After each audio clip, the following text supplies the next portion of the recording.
Hello again, fellow Earthlings. Good morning, good afternoon, good evening, wherever you may be. This video is about something I read on the internet a couple of years ago, and I have no idea if it's true. It was alleged. Okay, it was alleged. I'm going to choose my words carefully. I just want to show you this. Look at all this. This is pallet wood. A few years ago, Graham and I went out. We can't get wood in this area. This town's wonderful, except when it comes to DIY. Then you've got to go all the way around the bay to the other side to a place called Barrio, and there's a big Leroy Merlin's there. But it's really a terrible roads to get there, and we try and avoid it if we can. And you just can't buy wood in La Linea. And I really wanted a pelmet like this. So we went round to all the chinos shops and said, can we have your pallets? And they gave them to us for free. I think one chino's shop charged us a couple of euros a pallet. And we cut them all up in the garden, and we made little planks, just the right size. And then I varnished them and treated them, and then Graham helped me screw them all up. And it's quite an effective thing. And then I bought these little deck lights, and Graham fitted them for me. So a bit of trivia there. Not that you're interested, but I thought now the weather will start cooling down. Probably round about September, we'll be on with the DIY on the boat. So I'll show you some more of the jobs that we do on the boat. And it's like the Fourth Bridge or whatever it's called. As soon as I turn my back, I look back at something I did last year, and I think, oh, for fuck's sake, I've got to do that all over again.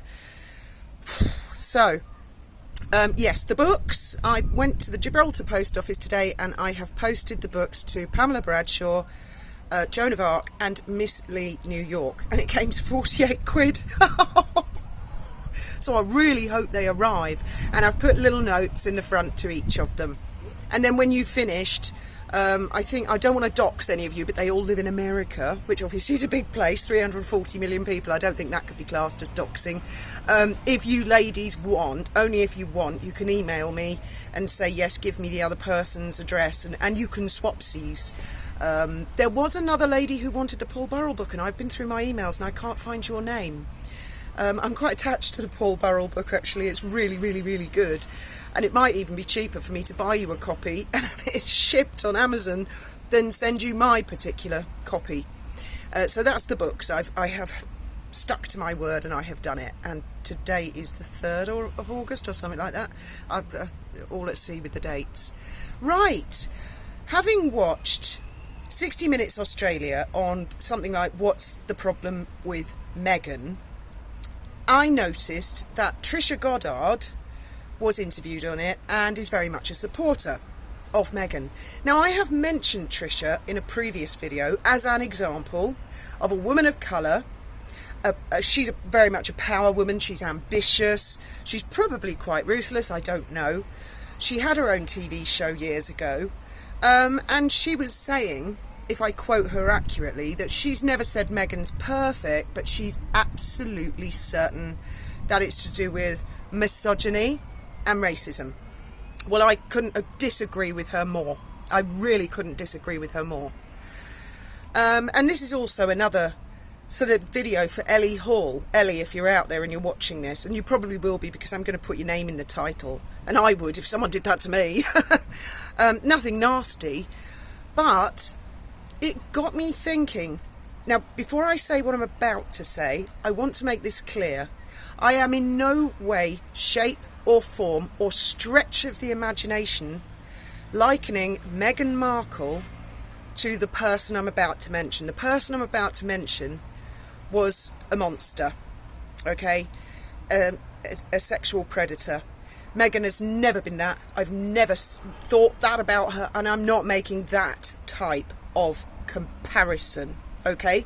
Let's get that clear, because I know Christopher Boozy particularly loves to twist people's words and accuse people of saying things that they have not said. And I am not, and I never will, make a comparison between this next person and Meghan Markle. Other than there was a man called Jimmy Savile, right? He was big in the UK, very, very famous. And he had a TV show, amongst other things, in the 1970s, and I think it ran into the 80s. And I used to watch this TV show, which was called Jim'll Fix It. And basically he was saying, kids, write into me, tell me what your dream is, and I will make your dream come true. And they did amazing things on that show. For example, a kid would write in and say, I want to go up into outer space, and he'd make it happen. Or he'd take them to wherever it is they launch the rockets in America. Or a kid would say, I want to land a jumbo jet, and he'd make these things happen. So he came across as very magical. The program came across as magical. And when the kids had been on the show, they got a badge or something. Jim fixed it for me, kind of thing. Well, Jimmy Savile, in my opinion as a child, was creepy. I watched the show and I wanted Jim to fix stuff for me. I think I even wrote into the show once. But the last thing I wanted to do was go anywhere near him. Even as a child, I could see there was something terribly wrong. In fact, I had a row with someone here in the marina a few months ago. She said, you couldn't possibly have known what he was like. Nobody knew. And I said, yes, I bloody well did. And I bet a lot of other kids knew as well. I said, don't be like that, because you didn't figure it out. You were probably one of the ones sticking up for him and saying, oh, he's lovely. And I occasionally used to say, I think he's creepy, I think he's weird. And I'd get a clip round the back of my head from my gran, because he was raising money for charity, and he was always claiming he was running marathons and stuff for hospitals, and it turned out he was abusing the children in the hospitals and stuff. And any fool could have seen that there was something terribly wrong. You only have to look him up and just look at him. There was something very, very... And my gran had clipped me round the back of the ear and go, don't blaspheme against the great Sir Jimmy Savile, he's marvellous. Because she didn't know. She was genuinely, because she was older and of a much more unsophisticated type of audience, you know, she grew up with silent movies and listening to the wireless all the time. She wasn't used to the sophistication, whereas in the 70s, once we had kids' programmes and we were all watching it, now I think kids are quite intuitive, actually. It was obvious to me, and any of you out there that feel the same, I'd love to hear what you think.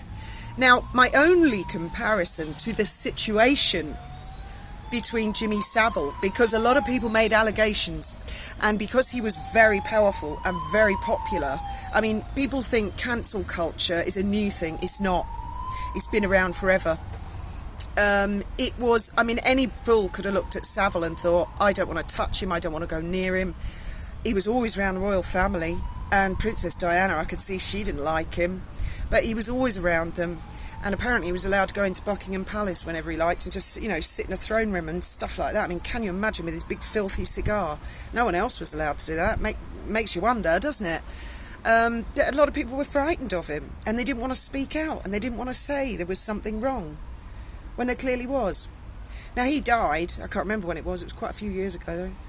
Probably, was it 2012 or something like that? And there'd been a lot of scandals, and there was a scandal in Jersey involving a place called Eau de la Garenne, and I remember that, and I remember saying on the internet, I was very active on the internet, saying the police must go and look into this. And I saw photographs on the internet of Savile was there, and Savile was alive, and he said I was never there. And I thought, you liar, I've seen those pictures. And then the pictures disappeared off the internet, and there was all cover up, and he was very good at PR, paying for PR. He was wealthy, he was powerful, and a lot of people let him get away with it. In what way is it right that rich and powerful and famous people can just use money to squash little voices? Don't talk about that. Now, my question to Ellie is, and Trisha Goddard, if you're watching, I'll put Trisha's, not that Trisha Goddard's ever going to bother, how potentially, let me run a hypothetical situation past you. How would you feel, Ellie, if you had a time machine and you fast forward a few years and there was definitive evidence that Meghan Markle had horribly bullied people? Think something like a tape recording, a video that's undeniable, and the whole world is like, whoa, that's awful. How are you, Ellie, going to feel that you were one of the ones that helped suppress voices? Really think about that, because you got to be careful when you endorse people. I've done it myself. I've endorsed people and deeply regretted it. I try and do it less and less as I get older, you know. I don't mind saying, oh, I like someone at the moment. But how are you going to feel, Ellie, if potentially that were to come out? Because couple of years ago, more than a couple of years ago, I read some posts, very interesting posts on Quora, and I don't know if they're still there or not. But there was an allegation. Now, these are anonymous keyboard warriors, okay, on a social media platform, but they were very detailed. And they alleged that there are at least 2 videos in existence of Meghan in the royal household behaving in a certain manner. Now, I don't know if that's true or not. I don't know if any such recordings do exist, or if they do, have they been sent to mainstream media and they've just gone, whoa, this is too hot, we're not going to touch this. And our mainstream, if that is the case, because this is all hypothetical and alleged, is it going to come out like, well, not like, she's not like Jimmy Savile, but is it going to come out like people helped to suppress and cover up that impoverished people in comparison? Not famous people, not powerful people who were victims of bullying. How are you going to feel? Ellie, have you ever been bullied? Have you ever had someone like really nasty, unjustifiably be just horrible to you? Have you ever had that?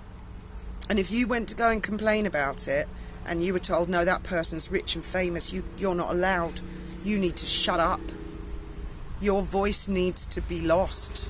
Bit like Yankee Wally. How would that feel? Has that ever happened to you, Ellie? Because I look at a lot of this, and I actually looked up a video, people who tried to hide what was going on with Savile, and I actually found Piers Morgan interviewed Johnny Rotten, and Johnny Rotten was interviewed on the BBC in 1978, and they played the clip. They never aired it in 1978, and he said, I know what Jimmy Savile is, and so do a lot of other people, and we're not allowed to say, and I bet you won't put this out on the telly, and they didn't. They cut it out. And a lot of people think very badly of the BBC as an organisation because of the Savile problem. Now, at the moment, I wouldn't say Meghan is very popular, but what if it were to come out that there was substance, genuine substance, and that Valentine guy from the Times, he seems, that he's a reputable guy. The Times is a reputable newspaper. They haven't been sued. That's a lot. Now, I know Trisha Goddard dismisses all of us as we're pale, stale and racist or something like that. Are we, Trisha? Are we? Really? Be careful with that one, because you go out on a limb for this girl. Meghan is only about 10 years younger than me. Maybe not even that much younger. She's the same age as my stepdaughter. So that's my question. Potentially, if there were something to come out in the future that was absolutely horrific, because it's pendulum swinging. I also see someone got arrested for putting a post on Facebook or something. Well, what seems to be happening at the moment to me, this cancel culture, is that the authorities, the governments, the politicians, the police, they go like the pendulum of social media, and if the majority on social media go boo, hiss, they go with that, rather than having a bit of backbone and thinking, we're here to do a job. We're not here in a popularity contest. We're here to do a job, whether it's a popular decision or not. And an awful lot of that seems to go on. Cancel culture has been around a long time, a long time. I mean, I could never understand the worshipping of Savile. No matter how many marathons he ran and raised money for charity, I couldn't see the appeal. And the older I got, the more creepy he looked. And it didn't come out until after he was dead, so I mean, there you go. But that's food for thought, isn't it, Ellie? And do any of you lot remember, or have you seen any posts on social media about the tape recordings? Because I distinctly remember there were at least 2 people who claimed that there were such recordings in existence, and they had to have worked within the royal household to get that. And the people who'd made the post must have been related to or have known the people. Oh well, it's only a thought. You seem so certain she's full of kindfulness and mindfulness, Ellie. What if she's not? That is my question to you. See you in the next video, guys.